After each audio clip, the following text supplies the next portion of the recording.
Hi ihr Lieben, heute mal ein bisschen anderes Video und zwar so ein bisschen aus der Situation heraus.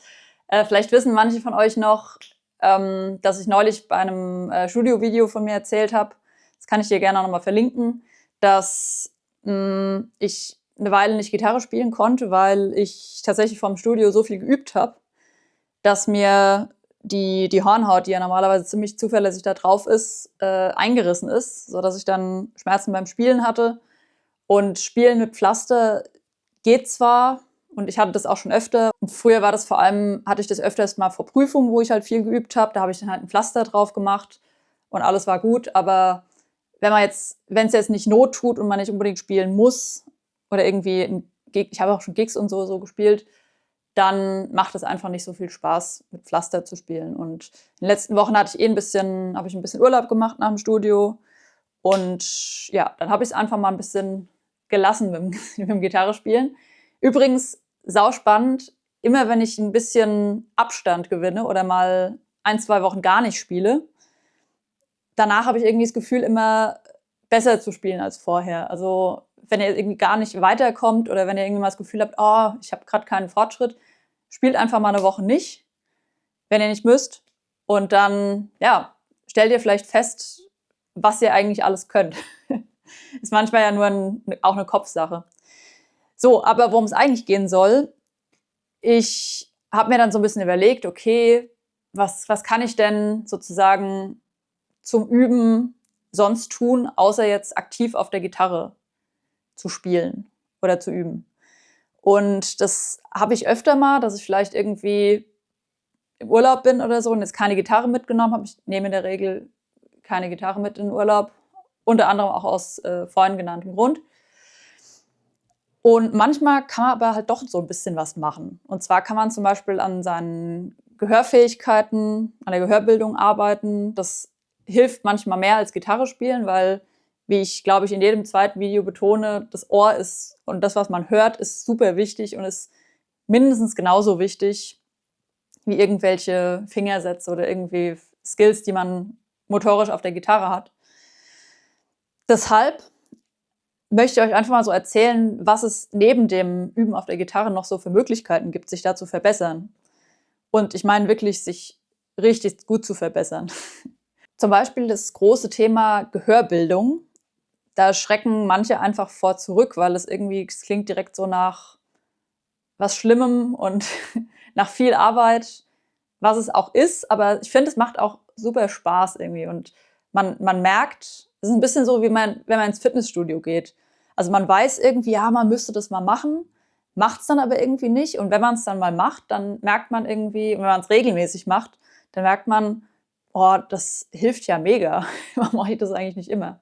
Das sind jetzt alles so Sachen, die kann man auch, wenn man mal eine längere Wartezeit hat oder so. Also wenn man mal auf den Bus wartet, mache ich zum Beispiel so Übungen oft. Oder wenn man beim Arzt sitzt und gerade irgendwie kein spannendes Heft sich mitgebracht hat oder keins rumliegt. Was auch immer, ne? Also es gibt ja so Situationen, da steht man einfach nutzlos in der Sonne rum und ja, manchmal ist es auch cool, aber manchmal denkt man sich auch so, okay, jetzt könnte ich irgendwie meine Zeit auch sinnvoll nutzen und zum Beispiel üben. Stichpunkt Gehörbildung. Was kann man da zum Beispiel machen? Also wir haben ja alle von diesen Tonleitern gehört, ne? Und an der Uni war es immer so, da hatten wir, ich glaube, egal in welchem Studiengang, wo man auch immer studiert, wenn es um Musik geht, ist es immer wichtig, dass man zum Beispiel so Tonleitern sich vorsingen kann, weil man dadurch einfach auch unheimlich viel hört und dann eben auch hört, wenn man eben mal was falsch macht. Also es gibt ja in einer bestimmten Tonart gibt's Töne, die richtiger klingen als andere, weil sie eben in der Tonart sind oder Teil der Tonleiter, beziehungsweise eben über einen bestimmten Akkord oder bestimmte Harmonien besonders gut passen. Und wenn ich jetzt so gar kein Gefühl dafür habe, welche das sind, dann habe ich halt beim Improvisieren und allgemein Musik machen irgendwie einen Nachteil gegenüber Leuten, die das halt können. Wir hatten zum Beispiel so Aufgaben, das waren mal irgendwie so Hausaufgaben, die dann auch abgefragt wurden. Setz dich mal hin und nimm dir irgendeinen Grundton und versuch mal, dass du über jeden Grundton eine Tonleiter singen kannst. Also wir haben das dann natürlich mit allen Tonleitern und allen Modes und so gemacht, aber auch da erstmal ganz langsam starten und leicht.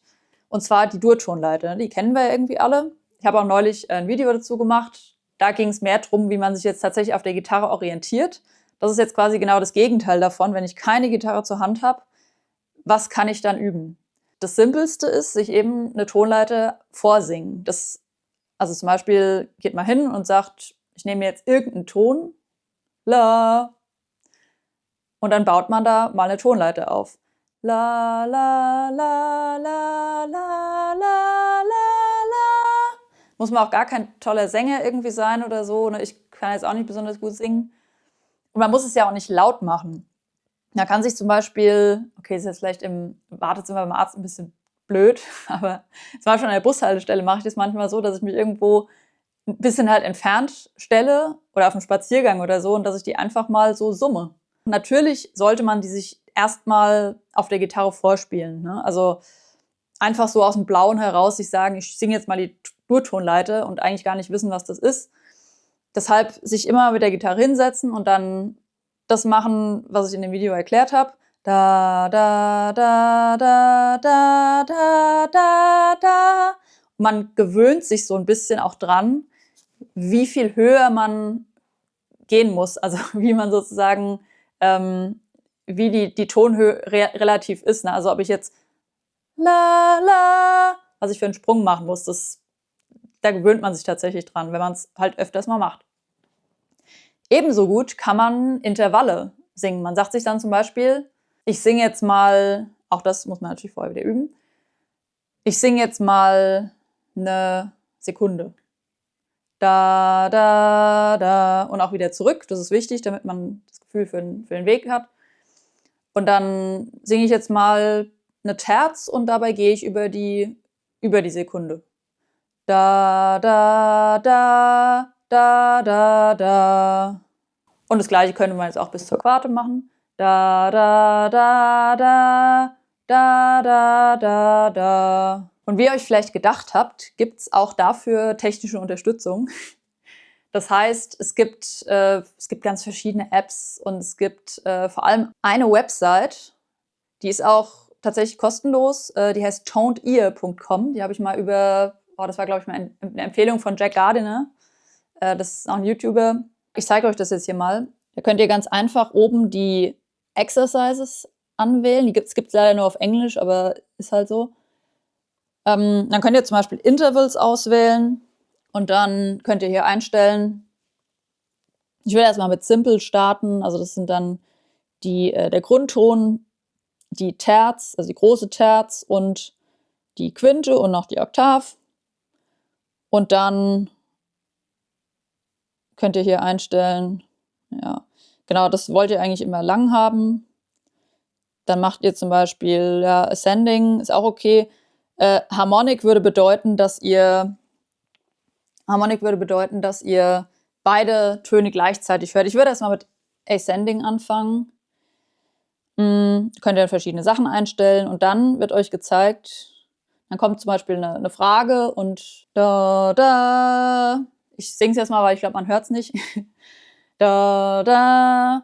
Und dann kann ich, es gibt so bestimmte Wege. Das ist eigentlich eine beliebte Eselsbrücke, dass man sich über Songs, die bekannt sind, die Intervalle merkt. Also, oder sich so Wege singt.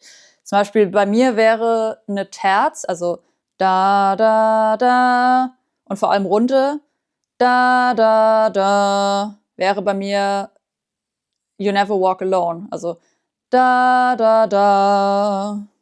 Der Anfang. Ne? Das ist eine Terz bis zum Grundton runter. Der direkte Sprung auf eine Terz wäre bei mir Oh When the Saints Go Marching In. Da, da. Das wäre eine Terz.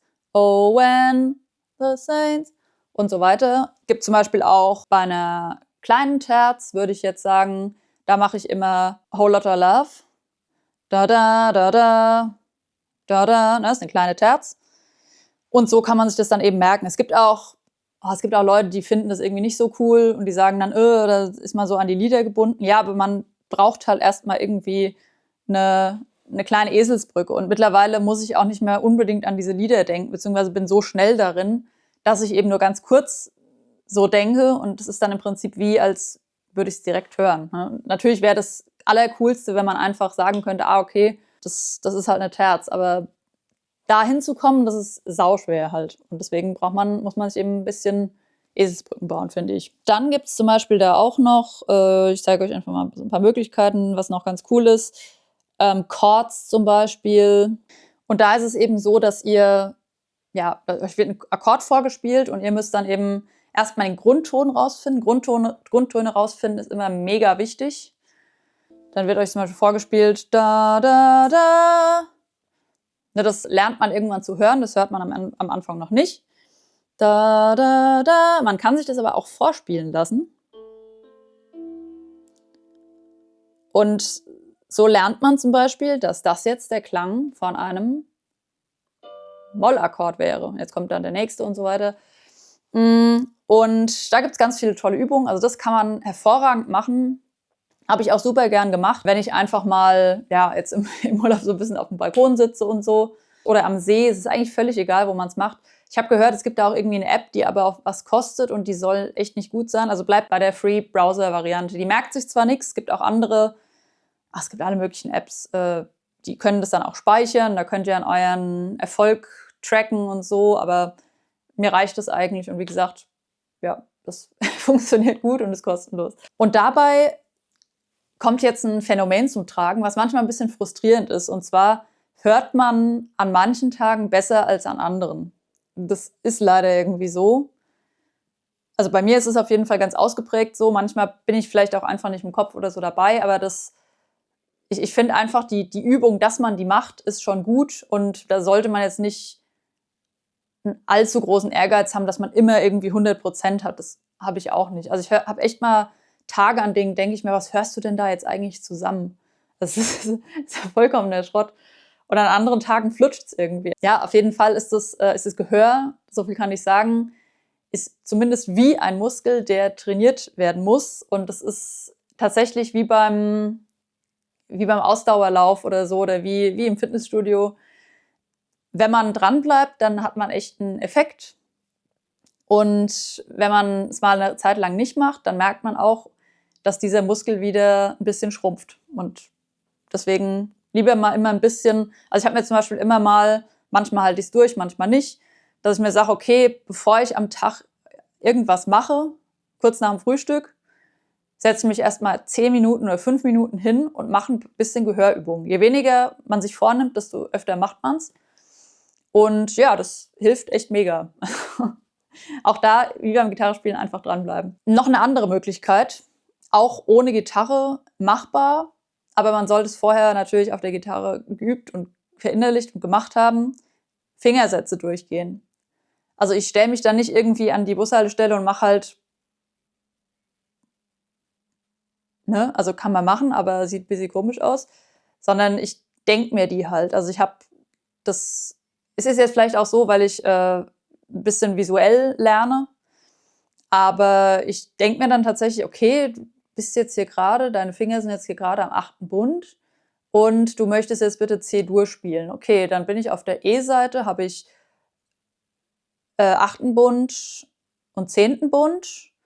Auf der nächsten, auf der A-Seite, habe ich 7., 8., 10. Bund. Und auf der D-Seite habe ich, zumindest bis zur nächsten Oktav, den, Moment, wo war ich? 7., 9. und 10. Bund. Und habe ich die A-Seite richtig gesagt?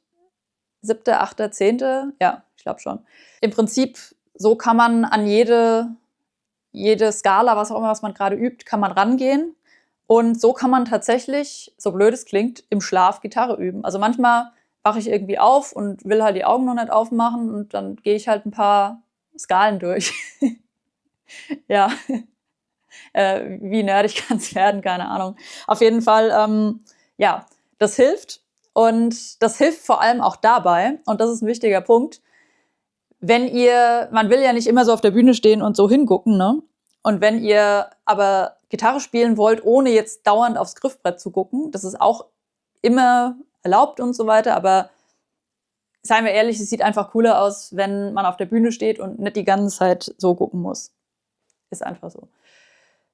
Und dann, da seid ihr dann absolut ready, weil ihr müsst ja gar nicht mehr drauf gucken, sondern ihr wisst es ungefähr. Ne? Und je mehr man sich damit beschäftigt, desto besser wird man da einfach und desto entspannter wird man, desto sicherer, desto besser sieht es dann nachher aus, weil natürlich gucken, wenn man auf der Bühne steht, auch Leute zu und die freuen sich einfach, wenn man auch mal ins Publikum guckt und nicht aufhört, Gitarre zu spielen, weil man dann nicht mehr weiß, was man tun soll, sondern ja, wenn man das eben einbauen kann und nicht immer hinschauen muss. Und es gibt noch eine ganz, ganz, ganz wichtige und wahrscheinlich auch die allerangenehmste Form, ohne Gitarre zu üben und sich musikalisch zu verbessern.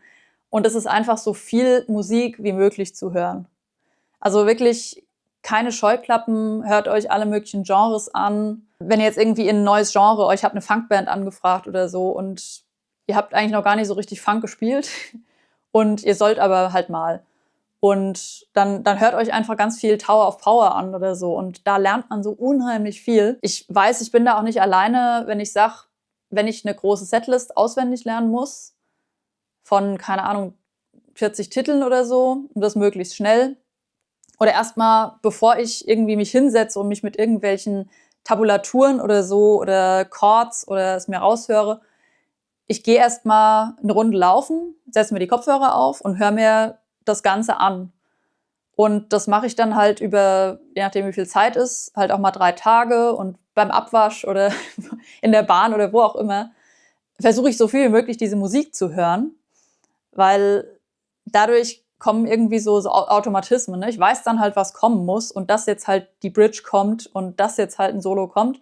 Und je weniger ich den Song kenne, desto mehr muss ich mir den halt anhören. Ist ja vollkommen logisch. Das waren mal so ein bisschen die Ideen, was man üben kann, wenn man gerade keine Gitarre zur Hand hat oder gerade nicht Gitarre spielen kann, darf, soll und sich einfach auch ein gutes Gefühl verschaffen kann, weil man hat zwar nicht Gitarre geübt, aber man hat trotzdem an seinen musikalischen Fähigkeiten gearbeitet. Genau, gebt mir gern ein Abo und ein Like, falls euch das Video gefallen hat oder sagt, wenn euch noch irgendwie was anderes einfällt oder irgendwelche Fragen habt, dann fragt gerne nach.